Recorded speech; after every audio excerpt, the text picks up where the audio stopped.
Hello, this is Mish, and welcome to this recap and theories video on The Discovery. So this is a new movie recently released onto Netflix on the 31st of March.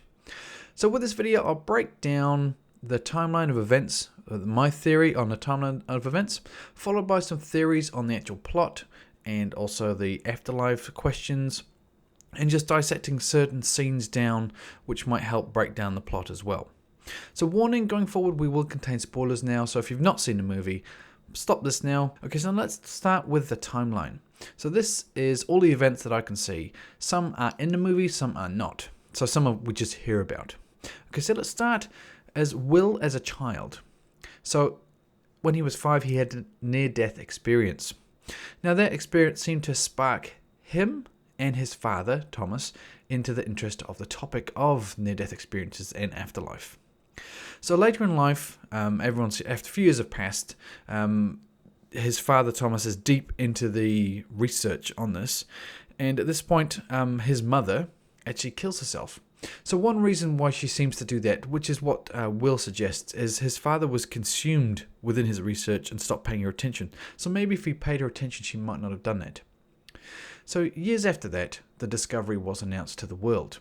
So this was the announcement that when you die, something leaves you, your consciousness, your mind, or something leaves you. We can see it, it leaves you. We don't know where it goes, but it exists. So this is a real world-shaping event. So we have mass suicides all over the world. Pretty crazy situation, really. So 6 months later, we have an interview with Thomas talking about this whole scenario. Now this is really the starting scene of the movie. So we see someone actually kills himself within the interview, which isn't good. It really spurs on even more suicides. So yeah, 1.5 years pass after this interview. So Will, his son, goes on a boat to visit his brother and his father. So his brother Toby and his father Thomas. So they're the ones obviously at the heart of all this that's going on. So he goes there because Toby, his brother, has said he's built something new. We don't know what it is at this point, but later we find out it's a recording device for recording the afterlife. So whilst on the ferry, we see that Will meets Isla, and they get into a kind of a casual chat, which gets quite deep, but there's many weird inconsistencies with that conversation, or it seems to be memories that are coming out. He turns up, and his father's, what he's doing is he's actually killing himself, then getting electroshocked back to life to help with the research, with help with the machines that they're making. So that's what's going on. So this is the part here where Will leaves the complex, a bit annoyed at what's going on and drawn to that beach, as we hear more about later on. So he sees Isla putting weights into a backpack, strapping the backpack on and walking out to sea trying to kill herself. So he saves her. At that point, he brings her back into the complex, and she really joins the main story at this point and really becomes one of the team there working on the situation. And obviously this is the real... Whilst they met on the ferry, but this seems to be the main spark between them. Things really increase quite fast at this point between Will and Isla. So the plan is to test this new machine with Will involved.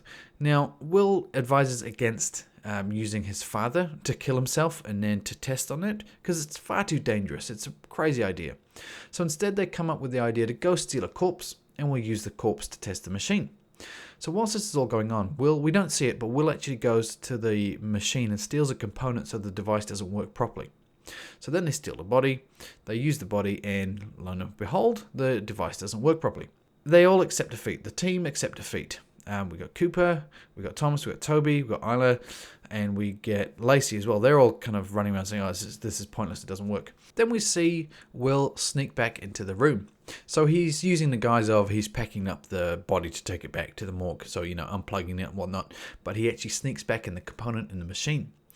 Now, whilst he is packing stuff away, he notices that there's a projection. So the corpse is Pat Phillip, so he is actually projecting something onto this recorder. So Will records it, but keeps it quite secret.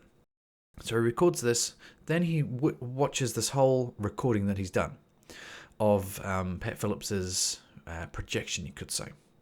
So it's a projection of Pat Phillips driving a car, then visiting a hospital, visiting somebody and having a bit of an argument. So at this point, Will starts to dissect down this video and, puts his detective hat on and really tries to solve what's going on here. Initially, he thinks this is just a memory. This occurred. This is a normal situation. This all we're seeing here, all that's being recorded is just memories. So he's kind of dismissing it straight away. Now, things get a bit weird because he finds the hospital isn't exactly as it's played out. So he just thinks that it's a historic event and the hospital's been changed. Now, whilst this is going on, we see them take the corpse back. And we see as well that Will is developing a big relationship with Isla. So they seem to be falling in love with each other. So whilst this is happening, we also see Lacey. So she is one of the helpers. She, being so down about the whole situation, and also down about how the device didn't work, she started to tell people that it's not working. Things aren't looking good. And the thing is, they signed an agreement which said, you're not allowed to tell anybody this. So she gets kicked out of the house, kicked out of the laboratory, kicked out of the whole situation. Not happy about this, but we'll find out what happens to her later.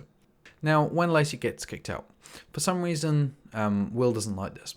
I guess the thing is, his father, Thomas, is portraying this environment to be a nice environment, a recovery environment, and that's not what's actually happening.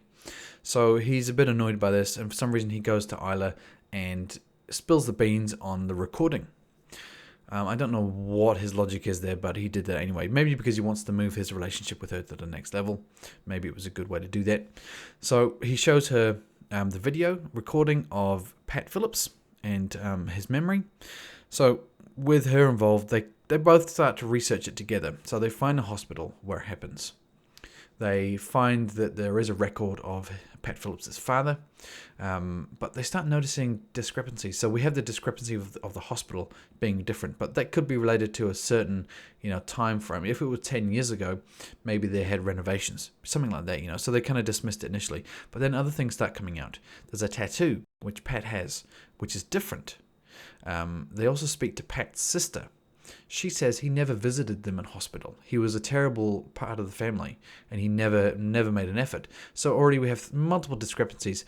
Some of them you can't dismiss, like the tattoo is a big one. So they start saying, well, it's not a memory. So that's an interesting scenario. So they start saying, this is not a memory. Whilst this is happening, Will's dad, Thomas, is frustrated with the situation of the machine not working, pressured by possibly what happened with Lacey, and he goes to the machine and hooks himself up and obviously kills himself. So whilst his brain is rebooting, as they say, he has a memory and a projection. So they're trying to get him back to life. But the thing is that they record the scenario playing out. And once again, it's the same. This is not a memory machine. It's not being recording memories. It's recording something.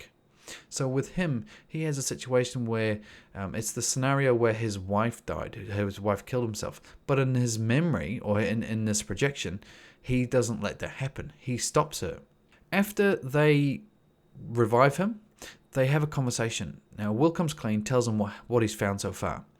And they have a discussion. I guess the summary of the discussion is they say, perhaps it's an alternative life that you can relive, but you can correct the mistakes you previously made. So if you die, you go back and you can do it again, but you can make the right decisions going forward. So that was an interesting conversation. But the outcome was, we need to destroy the machine. This can't get out to the public because already things are going crazy. The mass suicides, it's going to get even worse if this breaks out. At this point, unfortunately, Lacey goes crazy. Well, she already is a bit unhinged, but she manages to shoot Isla now. So Isla dies. Obviously, William is pretty cut up about this. We hear the police are involved. He overhears his brother and father talking about the situation and the alternate versions within the machine, that they shouldn't turn the machine off, and they have a bit of a conversation. But I guess that sparks Will into doing something here. So he makes the call to use the machine. I think it would be more to try and help Isla, or try and go back to help her, but do something. Obviously, he's not thinking right in this current situation. He goes to the machine and obviously puts himself under. So at this point, his brain is working, I guess, my interpretation of a subconscious level, but his stomach's still ticking over within his brain. That's the only really way I can make sense of this whole scene. So we see him go back to the ferry. So he sits down and finds Isla again. And they start having a conversation. But she says, I'm just a memory. This is not the situation going forward. I'm just a memory. So, and you can also at the scene hear his father and his brother talking. So he's still connected with the world he was in. So it's this moment his brain is dying and it's not dead. So he's not fully rebooted, as they say. Interesting conversation he has with Isla. So she starts breaking down things. So she says, whenever you died, you always come back to this ferry. Your goal was for her. So whenever he's died in other times, he always ends up back at the ferry. Now she also mentions the very first time it happened. So the very first time he got on this ferry, he didn't actually get off the ferry. So he spoke with Isla. Isla jumped off and he stayed on. But when he got back to his house, he read a story in the paper about a woman named Isla who drowned herself. Now, he went on with his life and he lived his life, but he could never stop thinking about what he could have done to save her. Never left his mind. Then one day, ultimately, he died of natural causes, one would assume. Then he came back to the ferry, and that's where it all began. Him going back to the ferry, trying to save her. And it sounds like this time he's actually managed to do that. And I wonder if it's the suggestion here I get is that because he and Isla have fallen in love and he saved her, and that is the reason why he's actually achieved his goal. And this time, it is not the permanent reset. It's just his subconscious leaving his body. And when he actually fully dies, we see he's gone back to another time. So he achieved his goal. Now, when he goes back this final time, we see him appear on a beach. Now, he manages to save a child who's going to be washed away. Turns out that child is actually Isla's child. So remember, Isla mentioned that her child died of drowning. That's why she is the way she is. That's why she has no emotion, because of what happened. So him fixing her emotion has enabled him to go back even further, and this time he manages to save her child. And now this predates everything as well. So this is an important point, I think. So when he's walking away, he saves the child, he sees Isla, nothing else happens, he walks away, but then he turns around. So for me, that was a suggestion that he's remembered her, or he's remembered something. Now, at this point, the theories can really begin, because that's the general timeline of the whole movie. Okay, so this is where I guess I'll break down the per scene and give you my thoughts on it, because a lot of it was quite ambiguous and vague around what is actually going on. Like, this final scene for me was probably the biggest question mark. But no, my interpretation of it, when he died, on his brain's way out, so the subconscious in his brain still dying, you still hear his father and his brother talking. So at this point, I think he managed to unlock the part of your brain which is always hidden, and he managed to have a conversation with his memories of Isla and make some sense of it. And that was when he was saying as well, he willed himself to must remember. So he fixed that scenario. He saved Isla. Well, he didn't save her from death, but he saved her. Maybe saved her from doing a repeat or something like that. So he went back and he saved Isla's son. So he's fixed that situation. Now the thing is, after this point, what's going to happen now? So he seems to remember something. And I wonder now if he's going to remember Isla, and then if that's going to trigger other memories. So at this point, could you to say he's going to fall in love with Isla again? Now, Isla's not going to be so broken as she was. She's going to be a normal emotional person. So maybe they'll fall in love again. That would be pretty cool. But also, is he going to be able to stop the discovery from being announced to the world? Now he knows what's going to occur. Because remember, he was one of the key influences behind the discovery, and he's gone back in time. So if he remembers it, maybe he can stop it.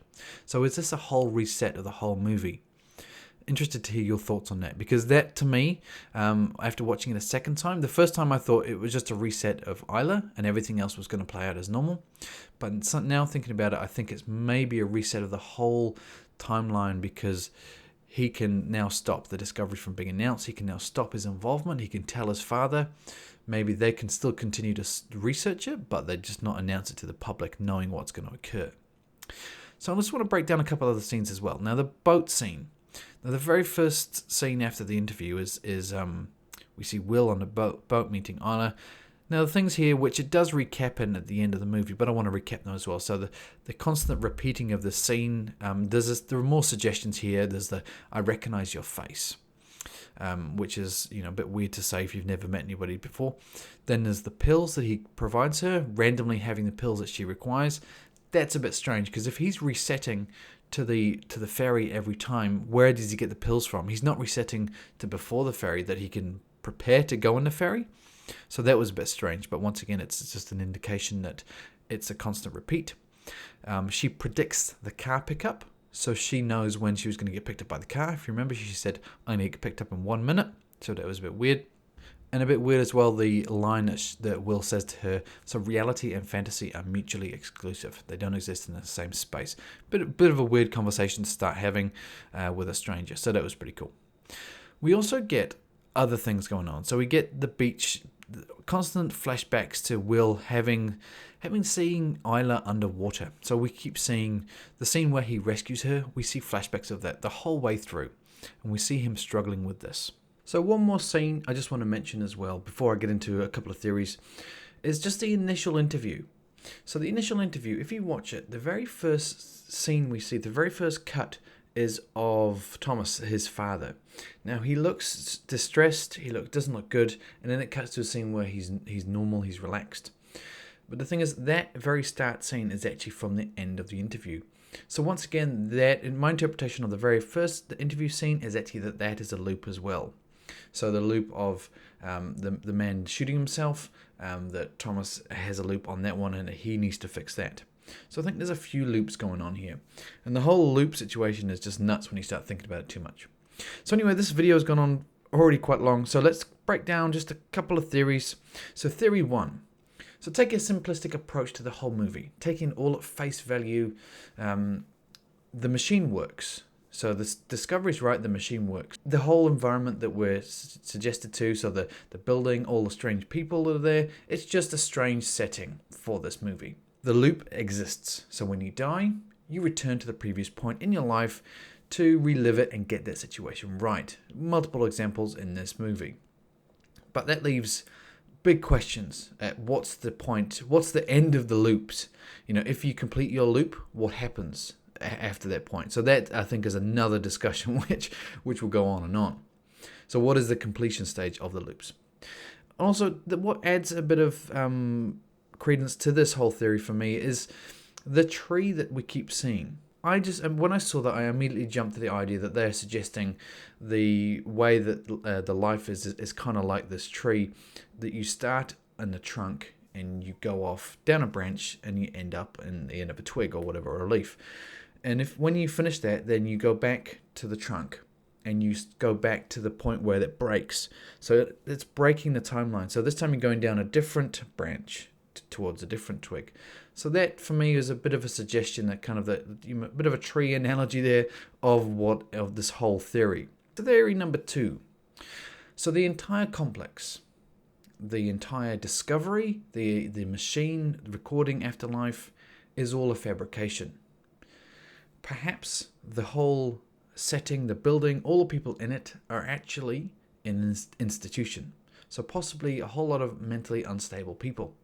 So maybe have 1 or 2 people that have fabricated this whole thing, and we're seeing it from their perspective, which we do have some things here. So that the setting for this location makes sense. The people's behaviors also make sense, and their visual look of their attire makes sense as well.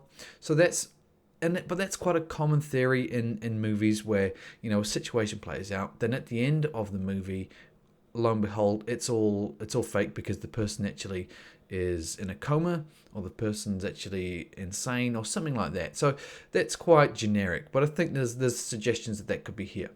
Okay, so theory number 3. It's all a big mind-washing cult. Now there's a few suggestions of this one. So we hear Toby singing the Wizard of Oz. We're off to see the wizard. Even William called them a cult. And also Thomas, his father, admits it's all smoke and mirrors. So could this whole cult situation be pushed even further to say that Thomas and a few others have fabricated this whole lie? So maybe once again we're seeing this cult from one person's perspective. So we're not seeing the true scenario external to this person. Or maybe it's a cult that's actually infiltrated the fabric of the population. So if a lie got out there this big, would it have this effect? It would be pretty crazy to think something like that. Or perhaps could just be a fabrication to their complex. So we're seeing it from perspective of William returning to that complex. not seeing many external factors around there. So you could just say maybe, one or two people that are just following along the cult. So that was my theory 3. Now I have a theory 4, but it's very hard for me to try and explain it. It doesn't even work right in my head. But it kind of it's to do with William as a child being the same age as Isla's child. So they're both 5. They both had a similar situation. One died, one had a near-death experience. Is there some connection there? But I really struggle to join the dots on that scenario. But if you can, leave some comments on that below, because I'll be interested to hear how you can interpret that to make a theory and something logical which actually works for this movie. There's many ways to interpret the actual movie itself. And this is why movies like this are quite good if you want to really break them down, because there's a lot to them. So that's pretty awesome. This adds a reason why this movie is quite good for this reason. Now, I'm not going to break down the actual discovery component and what they suggest the afterlife is, because that is a massive topic that is obviously bigger than a 20-minute YouTube video. But there's many things there which you could talk about, ranging from parallel universes to alternate dimensions to time travel to dream states. You could really go in depth in all those topics. I think my personal favorite for the theory is probably just the first one, taking it all at face value that it is a real scenario, breaking down in the movie, and what they're seeing is true to them. So there's no mental issues, there's no fabrication, there's no lies. It is what it is. But then if you start saying that as well, which I keep getting stuck on, what is the end point to the loop? So if now that William has saved Isla's child, what is the next loop he's going to go back to? And is there going to be a point where he has completed his whole timeline, and then what happens at the end of that? Once again, massive topic. So if you want to leave a comment on that, by all means, and I'll try and read it, because I expect they'll be pretty massive. But I'll leave this video here. So if you enjoyed it, please give me a thumbs up. And comment below, as always. Subscribe for future content from me. I've got a few other things coming out shortly, so stay tuned for that. But for this video, I'll leave it here. So this is Mesh, and I'll talk to you later, and take care.